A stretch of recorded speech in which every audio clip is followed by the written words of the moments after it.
उलट तपासणी न्यूज, सामाजिक, सांस्कृतिक आणि राजकीय घडामोडींचे यथार्थ दर्शन। एकीकडे शासन विविध घरकुल योजना राबवून या योजनेची त्वरित अंमलबजावणी करण्याचे आदेश देत लाभार्थ्यांना दिलेल्या मुदतीत घरकुलाचे बांधकाम पूर्ण करण्यासाठी तगादा लावतात। वेळ पडल्यास आपल्या स्तरावरून याबाबत नोटीस देखील बजावतात।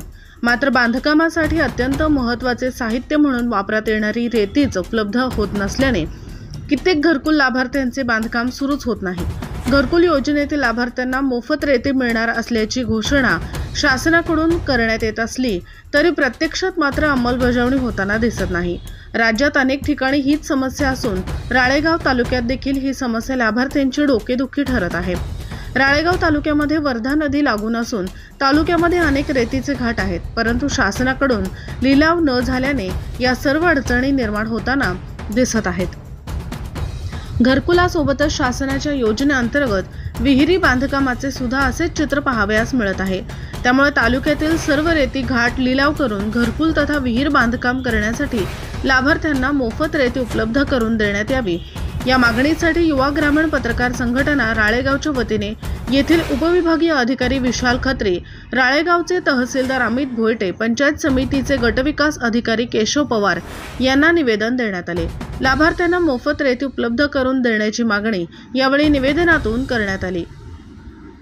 निवेदन देतेवेळी युवा ग्रामीण पत्रकार संघटनेचे यवतमाळ जिल्हा उपाध्यक्ष संजय कारवटकर, राळेगाव तालुका अध्यक्ष खुशाल वानखेडे, कार्याध्यक्ष उमेश कांबळे, सचिव शशिम कांबळे, उपाध्यक्ष लोकेश दिवे, संघटक गोपीचंद ढाले, कोषाध्यक्ष असलम पठाण, प्रसिद्ध प्रमुख अरविंद कोडापे, कैलास कोडापे, शंकर पंधरे, रंजत चांदेकर, जगदीश गोबाडे, सूरज ढाले, जितेंद्र खोडे, बंडू भारसकरे, महादेव टेकाम आदी पदाधिकाऱ्यांसह तालुक्यातील पत्रकार हजर होते। राजेश दिघडे, उलट तपासणी न्यूज, राळेगाव। तुम्ही आता एसडीओ साहेबाला आणि तहसीलदार साहेबाला घरकुलाबद्दल रेती पाहिजे म्हणून निवेदन दिलं, तर आता तुमची थोडीशी प्रतिक्रिया सांगा सर।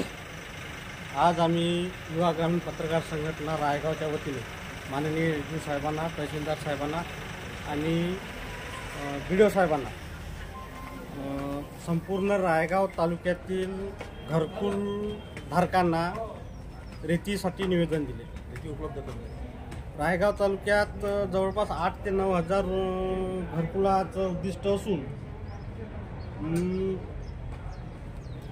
उद्दिष्ट आहे, परंतु रेती अभावी त्या गोरगरीब लोकांचे घरकुलं बांधकाम अजूनपर्यंत झालेले नाही। शासनाकडून किंवा पंचायत समिती लेवलवरून त्या घरकुलधारकांना नोटिसा येतात की इतक्या दिवसात घरकुल बांधकाम पूर्ण करा, परंतु रेती नसल्यामुळे ते गोरगरीब रेतीच्या अभावी घरकुलं बांधकाम होत नाही।